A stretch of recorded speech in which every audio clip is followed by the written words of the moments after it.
Hello बच्चों, let's see the question and the question is the compound that will react most readily with the gaseous bromine has a formula। मतलब यहाँ पर question में क्या है, हमारे पास फॉर्मूला गिवन है, हमें ये पता लगाना है कि इसमें से जो कंपाउंड है वो सबसे ज्यादा रेडली क्या है, किस गैसियस ब्रोमीन से कौन सा रिएक्शन करने वाला है। तो सबसे पहले यहाँ पर जो हमारे पास प्रोडक्ट है बेटा, ये जो आपको दिए हुए हैं, आप इनका जनरल फॉर्मूला देखोगे तो यहाँ पर आपको क्या मिलने वाला है, ये CnH2n इनका सभी का जनरल फॉर्मूला है। देखो C3 और H6 मतलब ये सभी आपके जो हैं C2H2 है ना। C2H2 आप जब देखोगे तो ये तो आपका एल्काइंस है, ये जो बच्चा है ये तो आपका एल्काइंस है। इसके अलावा बाकी जो आपके A B और C दिए हुए हैं, C जो है वो आपका एल्केन है, C जो है वो आपका एल्केन है।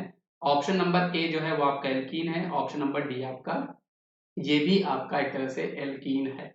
अब हमें ये देखना है कि the compound that will get most readily with the gaseous bromine.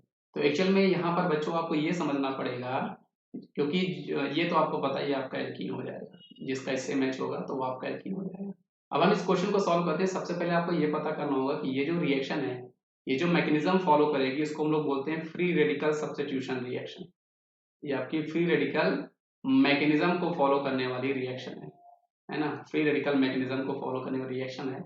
तो जो कोई भी आपका मैकेनिज्म होता है, आपकी रिएक्शन की जो रिएक्टिविटी होती है वो डिपेंड करती है उनके इंटरमीडिएट पे, मतलब रिएक्टिविटी ऑफ रिएक्शन, है ना। यहाँ पर आपको पता होना चाहिए बच्चों की reactivity of reaction depends on, है ना, this depends on stability of radical intermediate. आप कह सकते हो कि जो भी हमें यहाँ पर इंटरमीडिएट मिल रहा होगा, है ना। अब हम लोग सबसे पहले बात करते हैं ऑप्शन नंबर ए का। अगर आप ऑप्शन नंबर ए का स्ट्रक्चर बनाओगे तो आपका कुछ ऐसे बनने वाला है, CH3 CH double bond CH2, यहाँ पर आपका ये कुछ आपकी रिएक्शन होने वाली है। जब आप यहाँ पर ब्रोमीन से इसकी आप रिएक्शन कराओगे गैसियस ब्रोमीन से, तो ये जो आपको इंटरमीडिएट देने वाला है बेटा, ये आपका प्रोपेनिल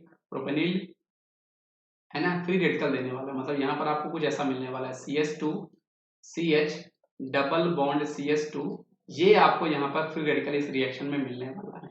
और आपको पता है कि ये जो आपका फ्री रेडिकल मिला हुआ है, ये एक्चुअल में आपका बच्चा, ये आपका एलाइलिक फ्री रेडिकल है। कौन सा है? Allylic free radical. और बिकॉज ऑफ रेजोनेंस के कारण ये जो आपका एलाइलिक फ्री रेडिकल होता है ये आपका बहुत स्टेबल होता है।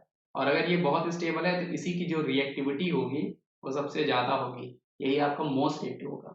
बाकी केस में आपको इतना स्टेबल इंटरमीडिएट नहीं मिलने वाला है। इसलिए इस क्वेश्चन का जो सही जवाब है ना, वो आपके पास बच्चों ऑप्शन नंबर ए हो जाएगा।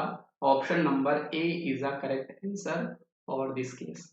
आई होप आपको ये कॉन्सेप्ट समझ में आया होगा बच्चों। Thank you.